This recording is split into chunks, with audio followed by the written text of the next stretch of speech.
This essay will serve as an introduction to the defense of universalism, aiming to restore and renew this orientation in the face of frequent misappropriations and generalizations by its critics. This also extends to perennialism to a large degree. In preparation, I've taken notes on popular critiques to ensure I do not miss any major points of disagreement. I've watched long debates, lectures, and consulted smaller critiques from channels with Christian, Jewish, Muslim, and scholarly sentiments, as well as other pagan sources. I've also done my best to trace down articles that attempt to spell out the alleged problems of universalism as the authors see them. I want to avoid name-dropping because I want to focus exclusively on the arguments and ideas. I may at times get a bit cheeky and animated, but will do my best to remain civil and relevant. Needless to say, I've come away discouraged by the lack of understanding in modern discussions about universalism and perennialism, which, though they are different terms, share major overlap. Perennialism is a viewpoint emphasizing the enduring universal truths found across cultures and time, particularly within religious and philosophical traditions. Universalism is not only the belief in the universal salvation of souls, regardless of religious belief, but it is also an approach that considers spiritual reality as a fundamental truth and mystery. Therefore, it embraces the variety of religious approaches while studying parallel and core themes that persist throughout an array of unique and separate traditions. This is not to be confused with the New Age trope of the 1970s hippie who sidelines the conversation and repeats the cliché, "all is one." I align with non-sectarian universalism as I see it. This no doubt puts me in the crosshairs of many critics, though none of the criticisms I've seen seem to bear upon my own situation. I do not borrow from previous logic related to Unitarian Universalism, or from the proper perennialist scholars such as René Guénon or Schuon. When my sentiments align with theirs, it is because I've arrived there on my own terms.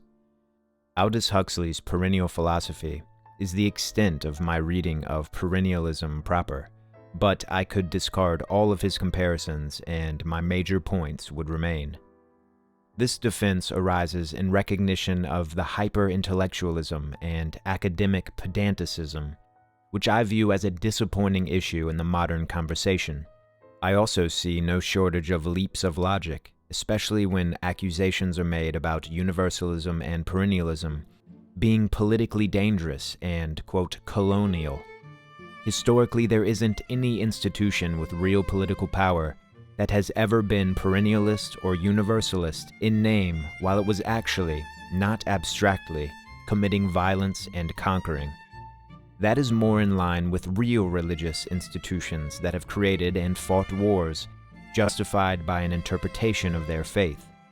Considering it has become popular to paint Universalists as lazy comparers of whatever myths and teachings suit their fancy, and to see Universalists as religiously homeless people groping for spiritual wisdom beyond their britches, I will dismiss these critiques on the basis of the international impact of the policies of religious freedom developed in a large part out of my home state of Virginia. Let's look back on the Virginia Statute for Religious Freedom, written by Thomas Jefferson beginning in 1777 and drafted into law in 1786. Here we find a magnificent doctrine that influenced the First Amendment of the Constitution and carved a path for a worldwide model of religious tolerance, liberty, and laid the groundwork for proper universalism. Instead of being an abstract orientation for me, I align with universalism also on the grounds of the relatively recent progress made in my home state. This is my effort to strengthen universalism well beyond being broken down by the latest javelins of trendy criticism. I will demonstrate this strength in many future essays, but must first request more nuance on the part of our critics. Universalism accepts core commonalities across religions, but it shouldn't attempt to create these commonalities where they don't exist. It isn't trying to look at a specific religious tradition or its details for anything other than what they are. It must be honest or cease to be. If any critic can show me a tradition that doesn't believe in spirits, have a magical practice or a belief in some degree of miracles, a ritual or ceremonial aspect, a rite of passage, a belief in the soul, or any belief that qualifies for conscious survival of physical death, if your tradition doesn't believe in an overarching deity or first principle, encompassing subordinate and deputized beings, if your tradition doesn't believe in some degree of paranormal manifestations or ghost-like activities, then show me this exceptional difference from the pattern, and I will acknowledge and celebrate it. Please show me what about your tradition doesn't also have aspects that qualify as universal. In fact, if this difference exists, it is not a weakness of the Universalist argument, but rather a natural result of human reality, a byproduct of being individuals living under different contexts. As for the core commonalities, I regard these as evidence of the overarching divine reality. Universalism isn't trying to reconstruct reality for what it isn't. It is acknowledged that human beings, in their diverse locations and cultural upbringings, will have different approaches to spiritual thinking. However, it will also make the apparently controversial suggestion that regardless of your cultural background, you will inevitably have experiences that, while you may filter them through your cultural framework, nonetheless have parallels and similarities with another tradition entirely disconnected from it.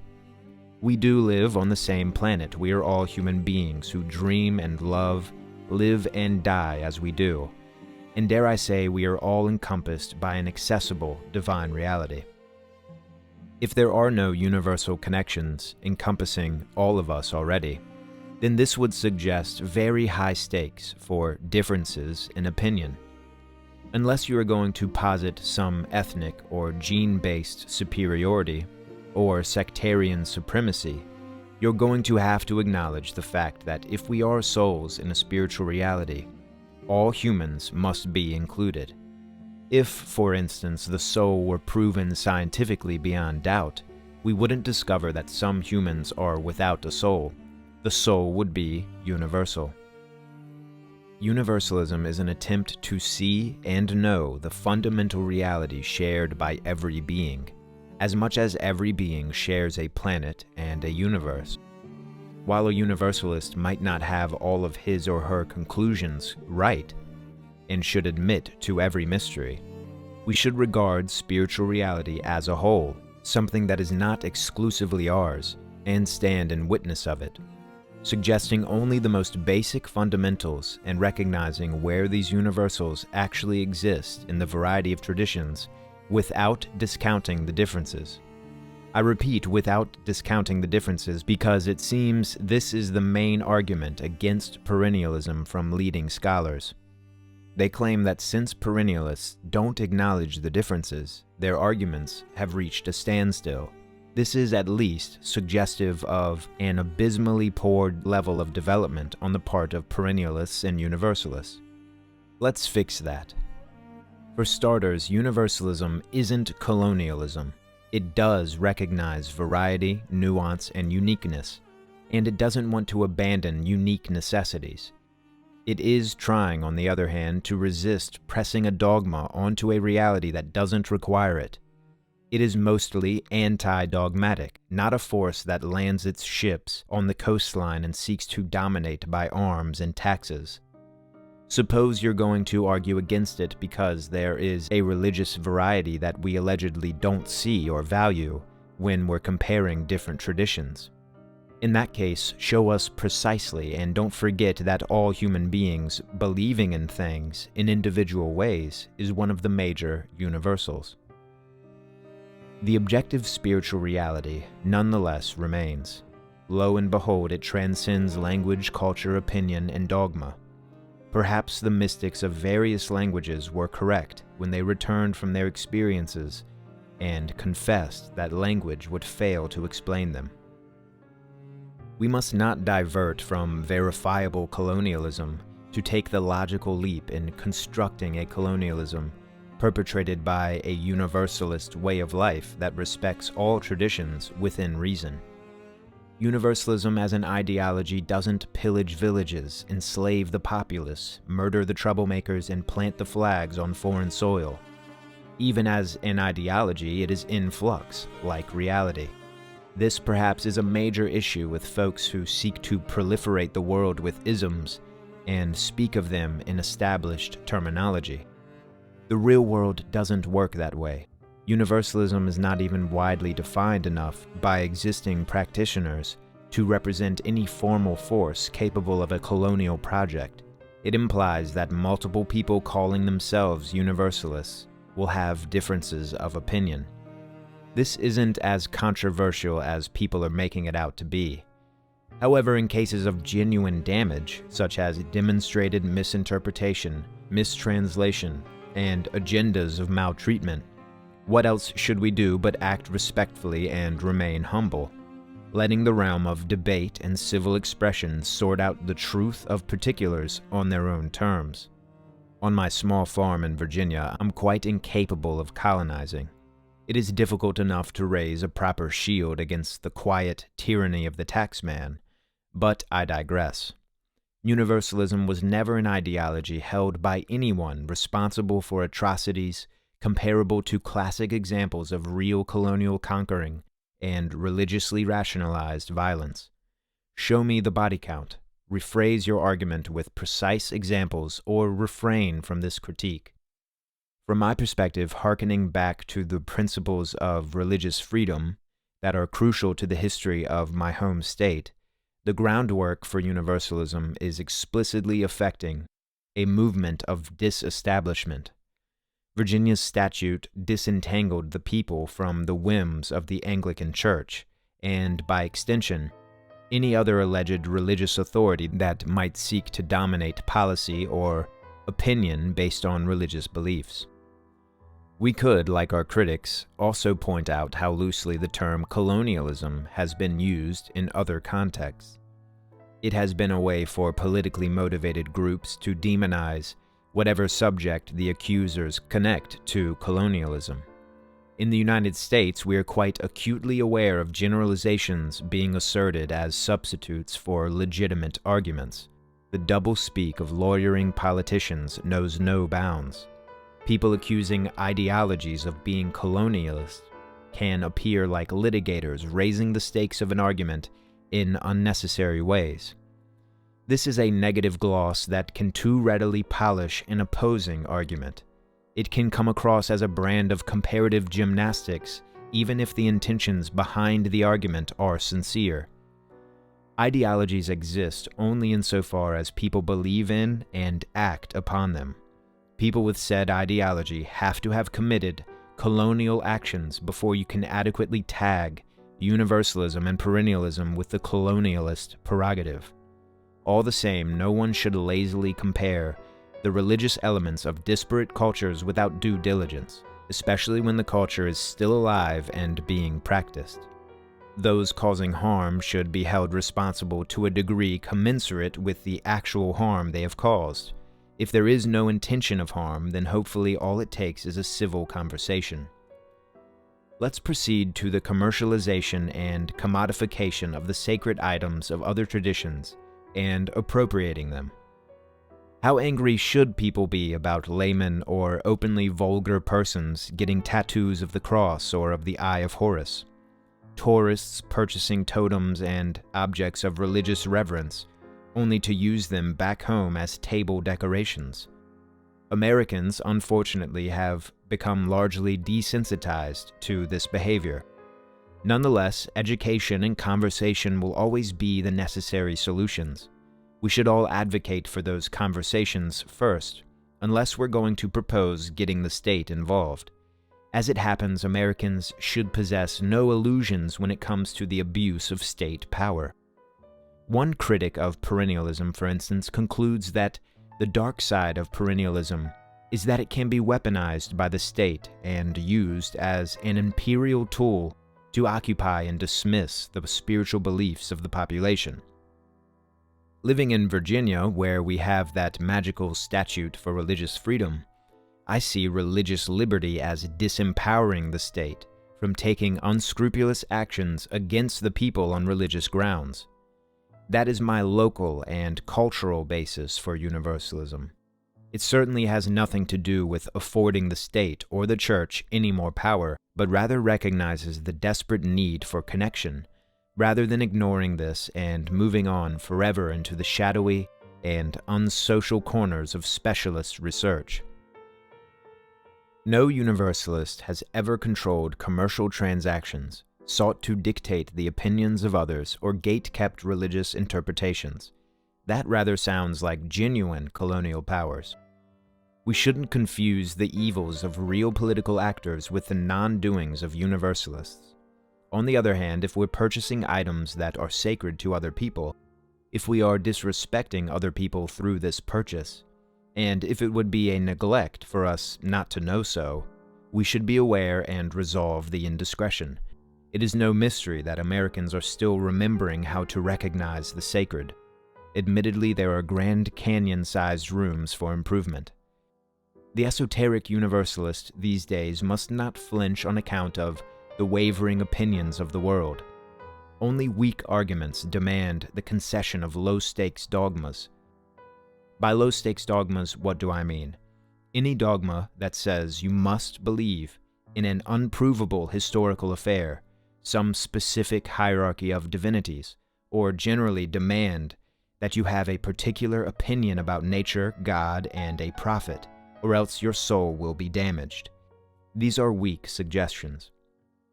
In the Virginia Statute for Religious Freedom, it is stated, quote, proscribing any citizen as unworthy the public confidence by laying upon him an incapacity of being called to offices of trust and emolument, unless he profess or renounce this or that religious opinion, is depriving him injuriously of those privileges and advantages to which in common with his fellow citizens he has a natural right. Jefferson also pointed out that God would not allow for a neutrality of opinion or freedom upon birth if this freedom could result in eternal damnation or any spiritual punishment. Universalism, therefore, aims to recognize reality as it is and use this as a first principle. Otherwise, prove to us where God has made his mistakes. Universalism is stronger when it moves toward particulars from common principles first, never doubting or discounting the outermost branches of variety. I will take the innocent enthusiasm of religious comparisons every day if the other option is reduced to the wandering unknowing of agnosticism. Universalism must be far more curious than closed-minded, more inconclusive than conclusive. It prioritizes high-stakes ontology over low-stakes trivia. Universalism zooms all the way out as best as it can. This should be its virtue. Though we should be respectful and gentle, we shouldn't wait for approval from some panel of sensitives before recognizing that if spiritual reality exists, it must apply to all beings in existence. Do we really need to suggest that we know all of the details and little secrets of that reality to take the universal approach? No, that's for the dogmatists. In any case, geometry and mathematics, the orbits of the sun and the planets, the properties of water and fire, the general human anatomy and processes of the cell, and a million other easily verifiable common truths of life require no further proof to occupy a universal status. According to some critics, the common core hypothesis, which recognizes commonalities at the core of most religions, can only be entertained on the assumption that the mystical experiences can be separated from their context. And since the mystical experiences are always found in their context, Universalism and Perennialism should be dismissed. This reductive argument assumes mystical experiences are the only basis for the perennial observation, which is untrue. People can have spiritual experiences without a doctrinal background or a religious upbringing. Accidental, profound out-of-body experiences also occur and should not be discarded in the larger spiritual discussion, though they currently are. This over-academicizing of the entire field never bridges the gap to the common enthusiast. It also appears to be a clear result of the Western paradigm's current inability to incorporate mystical experiences. Pedanticism is when we can't discuss mystical experiences because specialists haven't determined if we can use the term mystical anymore because it is problematic. Mystical experiences are possible without the perquisite doctrines, which allegedly inform the experience. Mystics exist throughout a variety of languages, cultures, and ethnic frameworks. And by God, we will use the language we have to make sense of life's mysteries, without consulting your terminological PR firm. Not all mystical experiences are mediated. The mediation comes after. How else are we supposed to sort out an out-of-body experience except through the mediation of language, art, and natural contemplation? Go and tell the trove of near-death experiencers that weren't trained or well-read in any religious doctrine that their experiences are totally reliant on their language, culture, religious upbringing, or lack thereof. In doing so, you will create a bunch of straw man scenarios in which you strip the validity of these experiences as you steamroll over them. I thought steamrolling was purely the business of the pesky perennialists. However, secularists also have experiences that they cannot fit into an existing personal practice. We cannot say the sun doesn't exist because people give it different names. No matter what our opinions are about the sun, like God and the soul, the sun remains unmoved by our contextualized opinion or our unique experience. The academic discussion of mysticism is apparently at an impasse, also because academics aren't having mystical experiences, and at large, they don't believe or experience what they spend decades learning about and over-categorizing. If this isn't what's going on, then what is? Is it that dogmas have poisoned everything into a territorial battleground? Is it the habit of large swaths of academics not to take anyone seriously who they haven't qualified by their superior standards? Who sounds authoritative here? The academics and fundamentalists, or the free-thinking, scruffy little mystic who has an out-of-body experience and can't quote anything from a popular religious text, but comes back to their body with profound spiritual realizations? Indeed, they might say, this is a universal opportunity for all human beings. It must point to a spiritual truth. That sounds far more inclusive, liberal, and non-prejudicial to me. The same scholars who cringe when people generalize with the term Gnosticism these days should resist manufacturing an even less generalizable notion of Perennialism and Universalism. Once popular voices use these terms in reference to our worst exponents, it is free game for the same lazy generalizations people criticize Universalists for engaging in. All humans will either exist beyond death or they will not. Considering reality as a singular existence with infinite variety, it follows that the richest and most infinite variety is validated on account of the absolute one that gives way to all that is. If we must be denied the common spiritual ground of mystical experiences, we would request education on precisely which translations into English are false and don't actually say what they apparently do. Tell us which aspects of these mystical experiences are flaws in translation and how they strip away the cultural element. Is it the mystic's unification with lights, feelings of love? Is it the telepathic communication with other sentient beings? Movement outside of the body in a non-physical or quasi-physical realm? Is it the encounter of a form of a deity or the appearance of a saint or holy figure? What specifically denies the basic themes? Again, proper universalism should never misconstrue a religious specific element at the expense of ignoring diversity. A single ray of light can be skewed into a spectrum of color, but reach back along the chain of causes, and it is still a single beam. Finding core truths and themes in spiritual experience across cultures is no different from identifying other obvious core themes. We share the same world, we copulate the same, we love our children, we sleep and wake generally at the same times. We all have dreams, we cook food. Whatever spiritual reality we already exist in does not literally separate according to difference of opinion. Neither do we alter the beam of light when we view it in a spectrum. Nevertheless, experiencing the unique colors of the same reality is part of the meaning of life. It is almost as if reality accounted for this all along.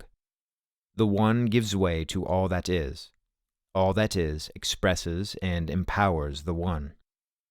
The Universalist must understand that spiritual experience will occur regardless of cultural upbringing, just as dreams. Those without mystical experiences may find no difficulty teaching others that mystical experiences are possible insofar as they are informed by the local culture and default religious approach. This neatly dismisses anyone who doesn't fit this category, effectively admitting to a non-experiential basis for the argument. Experts, I expected more.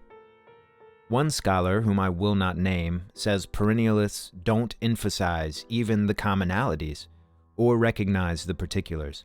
In fact, perennialism doesn't exist because every perennialist has their own particular beliefs. This critic says that people project their personal mythology onto the texts, but he, on the other hand, is quite capable of not committing this projection, for he can control himself, unlike the rest of you poor peasants.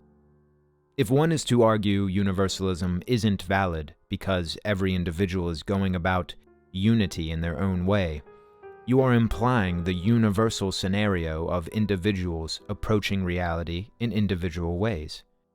Are you alone, my dear critic, absent from the rest of the circumstances incurred on account of individuated life? If you must counter the broadest of all spiritual orientations, universalism, it would be better not to reinforce it with your critique. Universalism is that broad, and therein lies its virtue. Trying to understand human approaches to spirituality as they actually are implies both similarity and variety. We would rather not address the anti-universalists arguing from a disbelief in all religions everywhere. Nor should we fail to detect bias from the dogma of or agendas of those professing the special privileges of a particular sect. As individuals, we will probably be more inclined to one practice or another, with different skills, opinions, languages, and different practices that affect our emotions and our spirit in a manner that aligns with our peculiar calling. Should we also deny the world's capacity for creating humans who don't want to associate with any particular religion just because we disagree with it? There is always an appropriate middle ground. This ground isn't enjoyed when people are accused of colonizing on account of their personal opinions. I would argue that, based on the American Revolution, the early embodiment of universalist tendencies created an anti-tyrannical track record. In Virginia, the value of the universalist argument has already been proven against a tyrannical state. No surprise that the flaws of human nature nevertheless persisted. But remember, universalism doesn't ask you to forego all of your dogmas. It encourages you simply not to push them on others, or pretend that low-stakes dogmas apply across the universe. In the next place, to argue against universalism, one will have to demonstrate that the developed traditions across the world don't have parallels with the majority of the following categories. 1. A supreme God, divinity, or principle of being at the pinnacle of life and often a hierarchy of deities. 2. The existence of the soul or any notion of consciousness surviving physical death. 3. Subsidiary gods, deities, divine beings. 4. Spirits generally, demons, ghosts, angels, elementals. 5. Some system of magic, sorcery, miracles, theurgy, and shamanic effects on nature. 6. Oracles and a variety of divination techniques. 7. Rituals, ceremonies, rites of passage. 8. Mythological stories in the lore of the traditions that contain built-in layers of interpretation and meaning. 9. Reincarnation beliefs, or the idea that we have been here in some form and may return, or that an important figure in the given religion has the possibility of returning. 10. Sacrifices and offerings, plants, animals, cakes, and even humans. This list will suffice for now, but it certainly doesn't exhaust the examples. Another trifling argument against universalism is that we live in particulars, not universals. But this flies in the face of the oneness that gives rise to particulars, and denies what universals are still at play. For instance, if a Babylonian Asipu, a Native American powwow, and an Egyptian magician produce the same effect through totally different methods, the effect is the universal. The belief in the effect is another universal, but the means are the particular. This particular does not nullify the universal. Instead, it shows that the universal can be reached through the particular, probably because the capacity to produce phenomena known across all so-called magical systems is simply a universal aspect of life, a possibility in the human experience. It has been pointed out that perennialists use the allegory of the mountain, the many paths to the same peak scenario, but allegedly no one is ready to define that peak. The peak is the spiritual reality in which we live. It doesn't mean it still isn't a mystery. Sorry that we're not as conclusive about this peak as sectarians have been. It is not my duty to satisfy you on account of what the peak is. I have no way of controlling what is going to satisfy you. The peak isn't some explainable truth. It is rather like death itself, which will bring us all to whatever spiritual reality exists beyond the body. Universalists don't need to pretend to have the ultimate answer for whatever truth will be experienced at death. But as it happens, every religion worth naming has something to say about death and claims one or another version of the survival of consciousness. Universalism doesn't have to suggest that religions agree about everything. It is rather that the spiritual truth simply is, whatever it is, and reality must operate with overarching metaphysical parameters derived from a singular source. Once again, my conception of non-sectarian universalism hinges not on the details, but must at least put forward core fundamentals, making sure these fundamentals support the diverse details. Because if your fundamental principles leave no room for variety, then they do not pertain to the universe that reinforces variety. In conclusion, if you criticize perennialism and universalism, try to get specific about your critiques and don't use the easiest straw-man targets as a generalization that you can then project onto all universalists everywhere. As this discussion continues, I will have much more to say about universalism, as I'm working to refine it as a legitimate method for spiritual investigation. If you would like to support the channel, please find the links in the description below. Be well. Thank you.